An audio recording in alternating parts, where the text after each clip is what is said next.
வணக்கம். ஓகே, நம்ம ஒரு திருக்குறள் இருக்கு, முயற்சி திருவினையாக்கும், முயன்றின்மை இன்மை புகுத்துவிடும். ஓகேவா? அப்போ நம்ம நிறைய வெற்றிகளை அடையணும்னா நிறைய தோல்விகளை சந்திக்கிறதுக்கு வேண்டி இருக்கும். ஓகேவா? நம்ம ரொம்ப புகழ்பெற்ற ஒரு அறிவியலான தாமஸ் ஆல்வா எடிசன் என்ன கண்டுபிடிச்சாரு?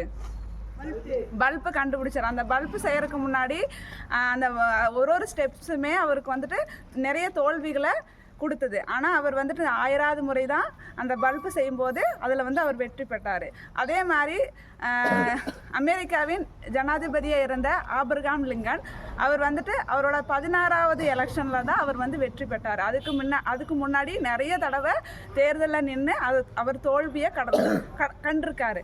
இதே மாதிரி மிகப்பெரிய தோல்விகளுக்கு பின்னாடி தான் நம்ம வெற்றிங்கிற ஒரு கனியை அடைய முடியும். அதனால் இன்றைய நாள் இனிய நாளாக அமைய வாழ்த்துக்கள்.